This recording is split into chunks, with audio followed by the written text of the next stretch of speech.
Всем привет, с вами Костян, мы по-прежнему во Вьетнаме. Недавно у нас был обзор на весь ресторанчик, то есть мы заказали все меню. И сегодня так получилось, что мы ровно то же самое и сделали. Естественно, другое место, естественно, другие блюда. Знаете, там у нас был Spring Roll бар, а здесь Sausage бар. Сосисочная, нет, не вечеринка, сосисочный бар. Давайте-ка его проверять. Здесь они готовят исключительно сосиски с разными вкусами. Найдем ли мы хотя бы одну какую-нибудь, которая понравится, потому что здесь обычно сладкие, обычно анисовые, обычно еще какие-то. Здесь выбор богат. Я постараюсь найти что-нибудь интересное. По поводу менюхи хотелось здесь отдельно, конечно же, сказать. То есть она у них типа двойная. Для местных и для иностранцев. Здесь как будто бы переведено все на английский. То есть main course, хорошо, главные блюда, замечательно. Но ты потом начинаешь читать, а здесь половина переведена, а половина как была на вьетнамском, так и осталась. И, соответственно, ну хорошо. Что такое nem nong, я не знаю. Я понимаю, что это что-то на гриле. То есть какая-то, как Ромка говорит, рисовая бумага на гриле с herring, селедкой. Затем, например, fried meat bun, ну понятно, что жареная мясная сосиска и так далее. То есть у них что-то переведено, но в одном предложении присутствуют и не переведенные части. Ну а когда дело доходит до гарниров, то здесь вообще переведено только один кусочек, а все остальное ни черта не переведено. Ну хотя нет, вот хрустящая жареная рисовая бумага, вот написано за 10 тысяч. Но это вот, наверное, с этого мы примерно и начнем. Что ж, вся менюха здесь не очень дорогая, вот за это все мы заплатили столько.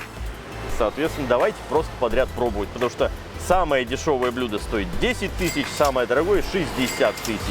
Это очень неплохо, наименований у нас много. Поехали! Друзья, напоминаю, что ролики сейчас в основном выходят благодаря вашей поддержке. Для поддержки канала есть несколько возможностей. Первое – это, конечно же, просто разовый донат. Огромное вам за это спасибо. А также можно оформить подписку на Boosty или Patreon. Что получаете вы на них? Первое – все ролики там без рекламы и каких-либо интеграций. Второе – это, конечно же, ранний доступ накануне выхода для всех. И третье – упоминание в финальных титрах с благодарностью, а если у вас высокие уровни подписки, с особенным оформлением этой благодарности, чтобы все видели, благодаря кому выходят ролики. Спасибо вам. Ну что ж, господа, начнем помаленьку. Первое блюдо у нас стоит 50 тысяч, и это спрингроллы. Да, мы их недавно пробовали. Здесь они обжаренные, здесь они уже готовы. Здесь вам не нужно что-то самим вертеть. Но опять же это предусмотрено. То есть захотел и навертел. Короче говоря, нам подали 3 вида соуса. Приличное количество острого перца и, естественно, рисовая бумажка. Давайте потихонечку пробовать. Я вот так вот этот спрингролл и кусну. Масло, конечно, в них немерено. Это клярные. Вообще довольно приличный вкус. Во-первых, мясо не сладкое. Рисовая бумага, много масла, хотелось бы поменьше. Мясо есть, но, знаете, такой мелкий фарш, что пожевать особо нечего. Это рыба. И это рыба-селедка. Вот теперь я его узнал, да. Правда, не соврали, действительно. Вот они называются herring patties. Порция 50 тысяч. Да. Интересно. Ведь здесь селедка популярностью особо и не пользуется. Почему они решили делать селедочные спрингроллы? Это правда селедка. Вот во втором укусе, видимо, попался фаршинка такая побольше размером. И вообще никаких вопросов. Тебе как? Слушай, я эти роллы очень хорошо знаю, потому что, во-первых, это в каждом ресторане одно из стандартных блюд. И А я не встречал. да, их здесь готовят на каждый праздник вот, в любой стандартной вьетнамской семье.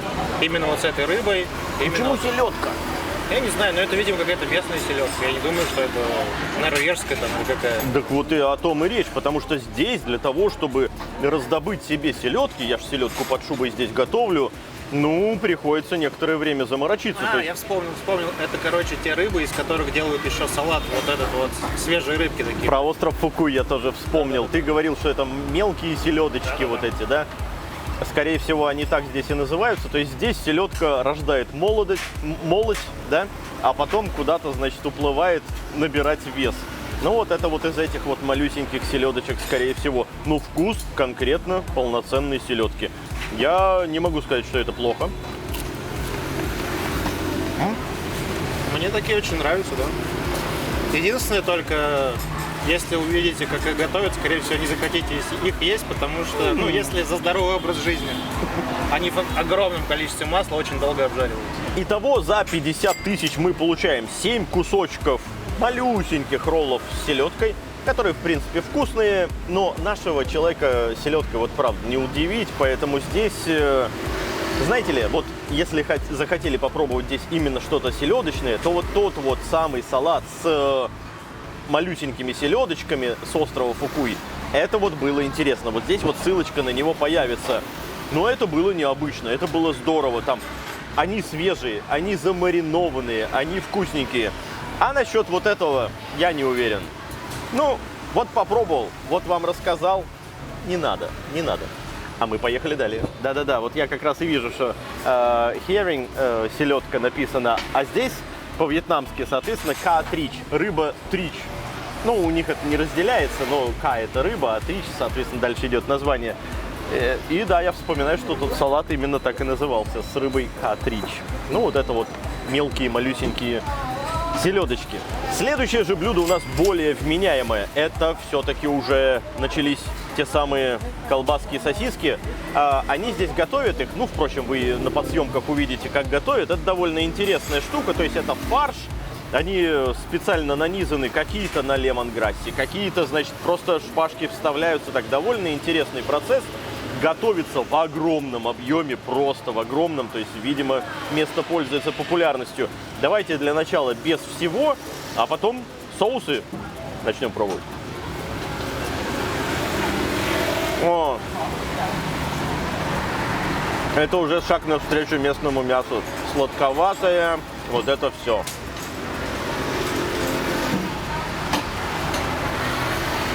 Ой, а сколько корицы-то? Ром, ты чувствуешь корицу? Да. Ой-ой-ой. Это достаточно сладкое мясо с мощным вкусом корицы. Однако, ребят, я вроде не в кондитерскую зашел. Сосидж-бар. Ну, знаете, я так скажу. Это вполне себе, но к этому вам точно придется привыкать. И более чем одного блюда на одного человека даже больше, чем достаточно. Это вот нужно взять на компанию, чтобы каждый попробовал. Ну, представьте себе. Хорошо, она не очень сладкая. Я не знаю, что за свинья там, но тем не менее. Сахар есть, корицы много, глутамат присутствует, потому что ярко выраженный такой вкус, знаете, умами вот этот вот. Однако, такой вкус где-то мы встречали уже с тобой, Ром, да? Я как раз и вспомнил, да, где-то мы встречали, но он был намного более сладкий, намного более был выражен вкус корицы. Здесь все-таки это не настолько ярко выражено, но если будете первый раз в Азии такое пробовать, вы, конечно, охренеете от того, насколько может быть сладким мясом. Это правда, это правда. Хотелось бы, ну потому что, знаешь, как у нас? Ну ты пришел, ты какую-нибудь колбаску заказал, ты разрезаешь, там соками брызгает, значит, там с жирком, там куски мяса, порубленные топориком, либо через специальную, значит, крутилку в мясорубке сделано, чтобы оно как порубленное было. Ну, короче говоря, здесь это малюсенький тонкий фарш, где пожевать по большому счету нечего, где все распадается, как в самых дешевых пельменях мясо, когда вы кушаете. И да, ну, это скорее всего, вот странно. Это блюдо названо по имени вот этих колбасок. А здесь, видимо, те же самые еще и в дополнение. Ну да, видимо. С котричем с этим, да? Я скажу так, процентов на 80, да, с лишним то же самое. Просто так выжарено все, что вкуса там никакого не остается. Ну и теперь давайте попробуем с соусами. Половинку колбаски вот с этим вот соусом. Надеюсь, он хорош. Сладкая колбаска с корицей, с соусом из не пойми чего. Соус тоже сладкий. Корицу ничем не перебить.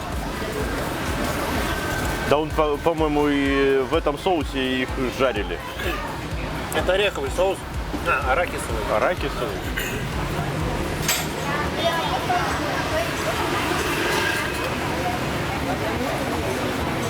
Ну да, арахис есть.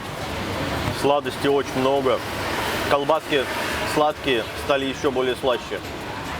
Туда намешано всякого. Ну, ребят, серьезно. Вот согласись, такой соус подошел бы к просто хорошему несладкому мясу. Ну, к несладкому мясу, да. Но это шаг навстречу, знаешь, вот типа с ациви, там вот с орешками, с грецкими, вот это все. Туда же и сахар тоже иногда кладут. Вы уж простите меня, кто не кладет. Но иногда бывает такое. Ну ладно, второй соус. Короче говоря, этот соус неплохой, хороший, вкусный, но к мясу, ну ладно. И во втором вот так. Не жалею ничего. Ни себя, ни колбаску, ни соус. Судя по запаху, который до меня доносится, это что-то вонюченькое. О, да. Это тофу с ферментированным чем-то. О, он острый.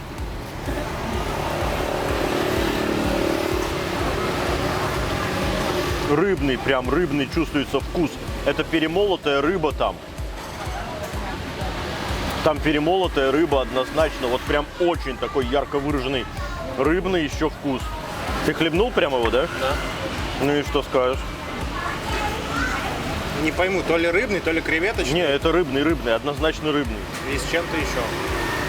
Но это, знаете, такое впечатление, что это вот ферментированный анчоус, из которого готовят рыбный соус, но который, соответственно, остался от рыбного соуса, и вот сюда кинули.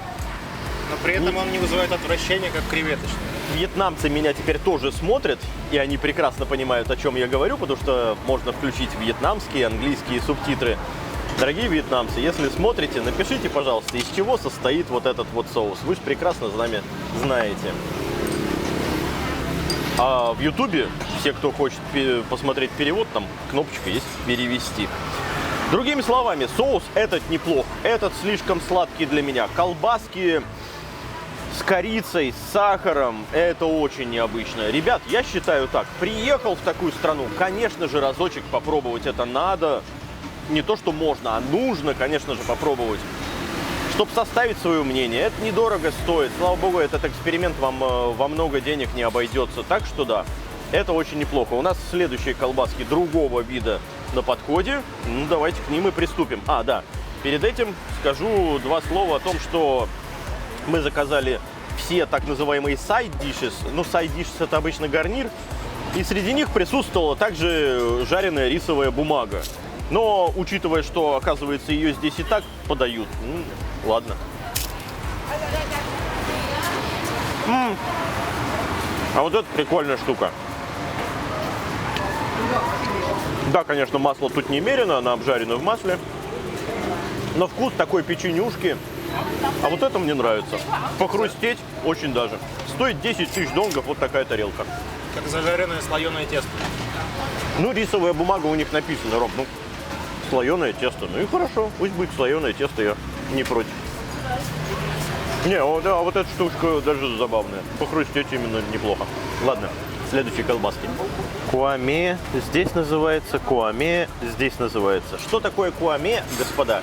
Я не знаю. Это очередные колбаски. Предыдущие куаме хотя бы не содержало в себе. Я надеюсь, это будет другой вкус. Ну, потому что за 50 тысяч, там за 50 тысяч, здесь хотелось бы хотя бы другой вкус.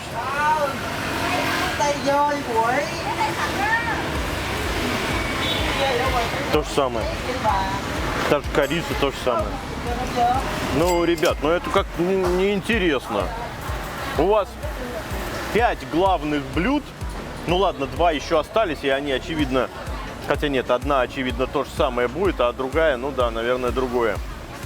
Но вы готовите одни и те же вот эти вот колбаски. Ну это скука смертная. Давай вот с этим соусом.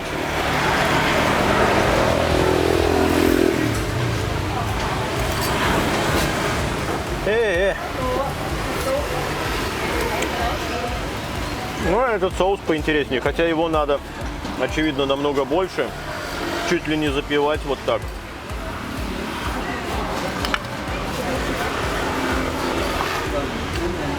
Ну да.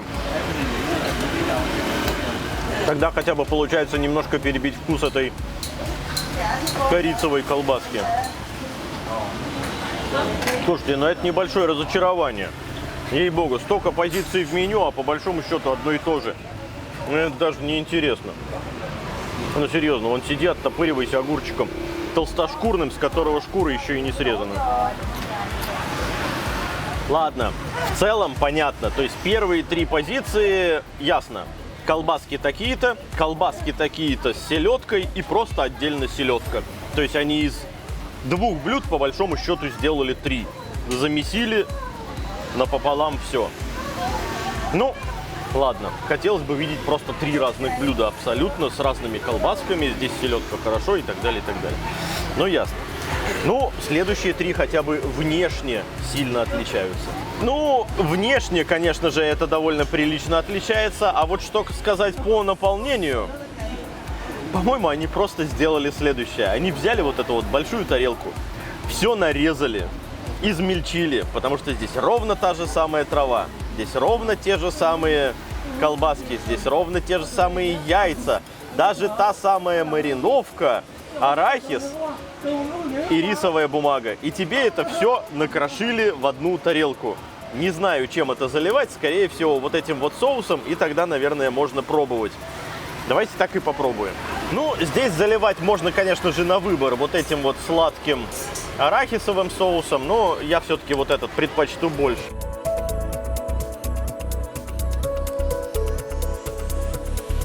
Мы где-то уже, Ром, помнишь, пробовали такое, да, где нужно было вот так заливать, потом перемешивать. Но здесь много перемешивать. Да, тут с лапшой, тут, как говорится, сразу на всех. Интересно, что вот это блюдо стоит 30 тысяч. Предыдущие, которые дороже, ну да, колбасок там поменьше. Я вообще, честно говоря, такие штуки колбасками бы не стал называть. Это все-таки, ну, ближе к кебабчикам каким-то, да, обжаренным. Я бы еще немножко соуса добавил все-таки. Мне кажется, здесь недостаточно все плавает в нем. Считается, вся мисочка и ушла. Ну, скорее всего, у них так и предполагается. А следующие уже зальем и попробуем вот этим. У нас есть отдельные плошки. В них сейчас все это с Ромкой разложим и попробуем. Ну, вот это уже как блюдо, мне кажется, в гамме должно быть поинтереснее. Ну и вот давайте теперь все вместе это и попробуем. Ну вот здесь вот, мне кажется, хотя бы гамма должна присутствовать.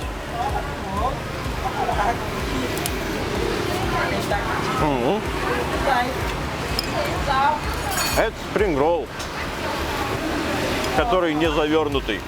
Ну да, это забавно получается, потому что Рома 5 минут назад говорит: давай, сверти все-таки один спрингрольчик, там и колбаски, и еще что-то. И я такой, ну ладно, получится у нас в конце там свертим чего-нибудь. Не нужно ничего вертеть. Вот он, спрингролл.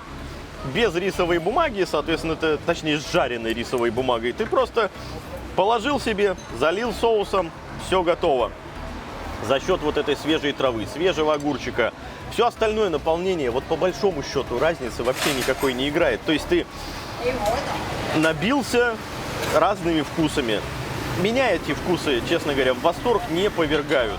Ну, обычно, вкусненько, неплохо, но чтобы вот я, знаете, такой: о, я хочу сюда еще вернуться за этим вот вкусом. Нет, нет. Рома съел здоровую плошку, соответственно, у нас еще до хрена осталось. Тебе понравилось или что? Мне понравилось, скорее всего, потому что я голодный, но здесь уже приятно есть, потому что здесь лапша пресная, Так. овощи такие освежающие, здесь уже нету за счет этого такого количества сладости, а просто приятно есть, особенно если голодный. Слушайте, ну, на вкус, как говорится. То есть, другими словами, вот скажи, а ты сюда бы вот ради этого еще заехал? Нет? Поехали к следующему блюду. Это все, что требовалось сказать. Перед тем, как заливать все вот это действо невероятно сладким соусом, мы с Ромкой отложим несколько кусочков, вот так вот свининки, нам чисто попробовать без всего. Ну вот так, порядочек. Пускай будет вот такой вот микс у нас здесь стоять. Ну а теперь заливаем. Ну, здесь весь-то у нас соус точно не пойдет. И еще одна. И вот так вот. 3 ложек, я думаю, что вполне себе достаточно. Перемесим.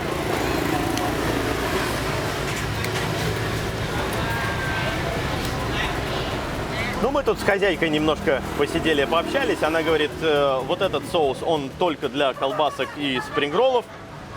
Сюда его не надо добавлять, сюда идет вот тот самый прозрачный. Ну и ладно, с прозрачным мы попробовали предыдущий. Теперь давайте попробуем вот это с соусом. Так, колбаски. И что тут? А, вот лапша и мариновка, отлично.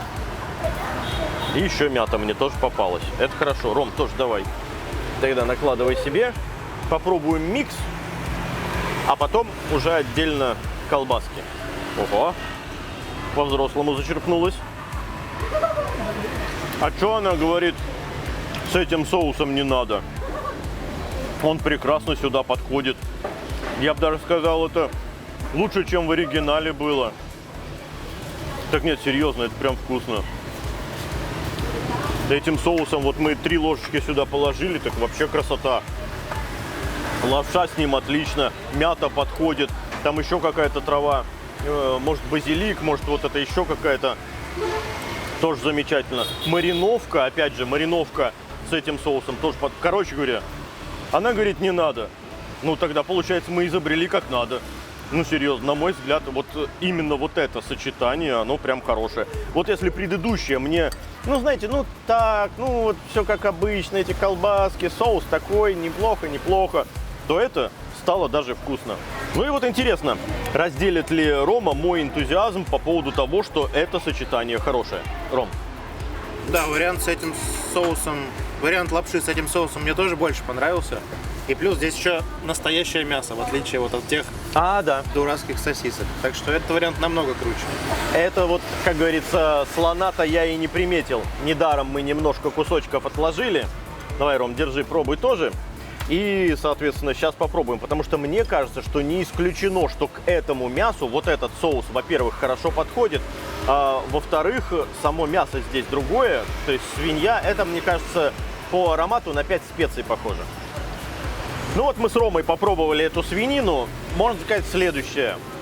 Ну, может быть, где-то это напоминает китайские 5 специй. Но Рома правильно сейчас вот говорит за кадром, что в основном, конечно же, здесь лемонграсс. Абсолютно с ним согласен.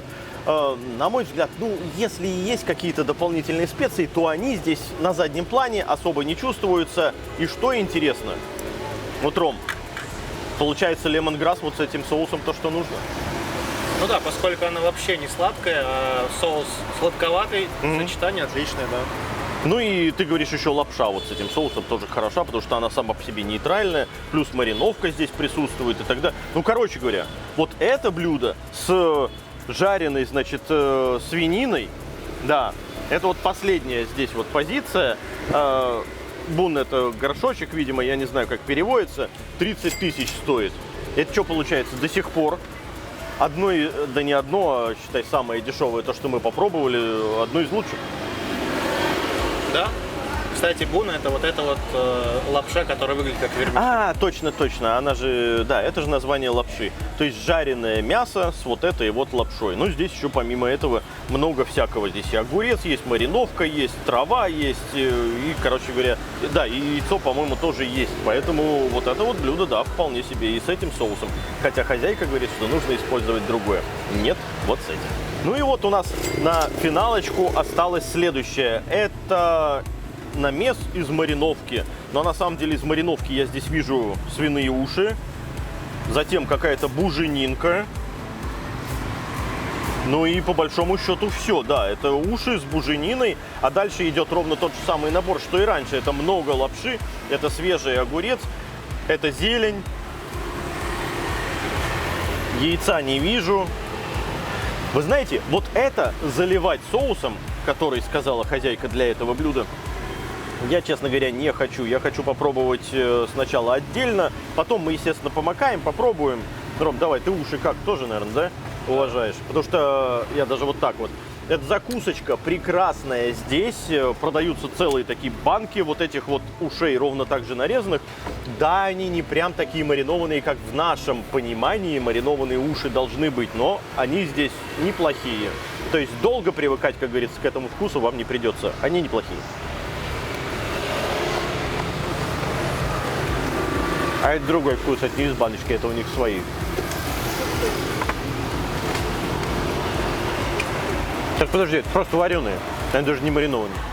Ну да, они какие-то супер нейтральные. Да. Я-то разлакомился на вареные, ой, эти самые, на маринованные. Вон у них, тем более там банки стоят. Не, уши прикольные, хрустят, все как положено. Но они просто вареные без всего. Ну ладно, тогда буженинку. Ну да, она просто вареная. Но вот, кстати, надо сказать, буженине, вот этот вот вкус, это ровно то, что вы и у нас попробуете. Вот он нейтральный, обычный, без всего, как говорится.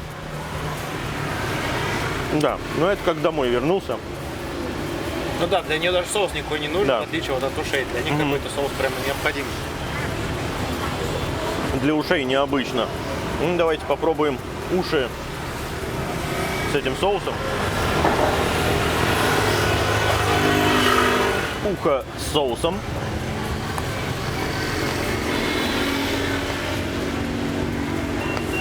Да с этим соусом можно есть все, что угодно. Абсолютно серьезно, разницы не будет никакой. Это будет остренько, это будет симпатично. Соус неплохой. Обычно в нем, кстати, здесь так много остроты нет. Он настолько мощный, что он забьет все. Ну вот если касаться ушей, то здесь они бы лучше были бы отдельные. Знаете, вот подкопченые, либо маринованные. Потому что под этим соусом, ну, теряется все. А вот что касаемо как раз вот кусочков мяса, буженинки, то мне кажется, ее не надо сюда макать. Она вот сама по себе нейтральная, когда без всего. Это прекрасное, замечательное мясо. Мне вот его отдельно вот так вот нравится кушать. Серьезно. Ром, ну попробуй тоже. Нет, макать не хочу. У него вот свой аромат, свой вкус. Да, вот этот вот характерный вкус жирка. Не надо вот этот соус сюда заливать. Что же делать с остальным? С лапшой и так далее, и так далее. Ром, ну и теперь давай вот по поводу этого. Вот буженина супер, просто 10 из 10, она такая, как должна быть. Ничего лишнего нету. А уши, уши и уши, но вот этот соус к ним не подходит, особенно после того, как мы однажды в китайском ресторане пробовали вот эти китайские уши 5 специй, помнишь? Ну да. Где-то еще рецепт там записывал. Да. Вот после тех ушей мне никакие другие уши не с этой, как ее, аната, да. Бикса анатовая. Вот. Да, после тех ушей, конечно, другие сложно воспринять, но копченые уши все равно это one love. То есть вот есть биксовые уши, есть копченые уши, есть бесполезные уши, но замечательная буженина. Ну что ж, быстренько подведем вердикт по этому месту. И я попробую еще раз с хозяйкой поговорить. Что же мне хотелось бы сказать по итогу? Разнообразия маловато. Ребята, серьезно, это очень дешевое место. Классное для того, чтобы вы приехали, познакомились, но это место для, по крайней мере, заграничного туриста будет на один раз посещения. Ну, если вы не станете огромным фанатом каких-нибудь корицевых вот этих вот колбасок. Окей, да, но сделайте, 2, 3, 4 вида, которые я изначально и предполагал, что здесь есть, потому что я увидел, опа, у вас 5 видов разных колбасок, кайф, все, вот, тащите все 5. ну тогда бы и было совсем другое дело. Здесь получается бедновато, на мой взгляд. Выбор бы побогаче, тогда бы и было замечательно. Ну а с вами был Константин. Для подписчиков Костян. Всем пока. К сожалению, вряд ли мы сюда будем заскакивать. А если изменит меню хозяйка, тогда заскочим. Он довольно-таки приятный. Ну это да. Он с определенными... Кстати, тут прозвучало, ну да, он Я не это имел в виду. Рома у нас правдомат-коррупт.